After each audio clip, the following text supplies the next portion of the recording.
കേരളം വലിയ മതേതര സംസ്ഥാനമാണ് എന്ന് നാം അവകാശപ്പെടാറുണ്ട്. എന്നാൽ യാഥാർത്ഥ്യം എന്താണ്? സ്ഥാനാർത്ഥി നിർണയം മുതൽ മന്ത്രിസഭാ രൂപീകരണം വരെ കൃത്യമായ ജാതി മത സമവാക്യങ്ങൾ നോക്കിയല്ലേ ഇവിടെ നടക്കുന്നത്?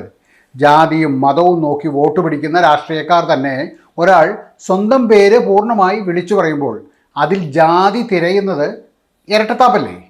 സതീശൻ്റെ ഈ പേര് പ്രഖ്യാപനത്തിന് മറ്റൊരു തലം കൂടി ഉണ്ടാകാം. താനൊരു നായർ സമുദായക്കാരനാണ് എന്ന് വ്യക്തമാക്കുമ്പോൾ തന്നെ NSS പോലുള്ള സംഘടനകളുടെ രാഷ്ട്രീയ തിണ്ണ നിരങ്ങാൻ താനില്ല എന്നൊരു പരോക്ഷ സന്ദേശം അദ്ദേഹം നൽകുന്നുണ്ടോ? വാട്സാപ്പിൽ കിട്ടിയ ഒരു സന്ദേശത്തിൽ പറയുന്നത് പോലെ നായർ മുഖ്യമന്ത്രിയും നായർ മന്ത്രിമാരുടെ എണ്ണവും ഒന്നും കണ്ട് നായന്മാരാരും കുന്തളിക്കേണ്ടതില്ല. ജനിച്ചത് നായർ കുടുംബങ്ങളിലാണ് എന്നതൊഴിച്ചാൽ ഒരു വാക്കുകൊണ്ടുപോലും ഇവരാരും നായന്മാർ ആവുകയില്ല. അഥവാ ആകുന്ന നിമിഷം അവരുടെ രാഷ്ട്രീയവും അവസാനിക്കും.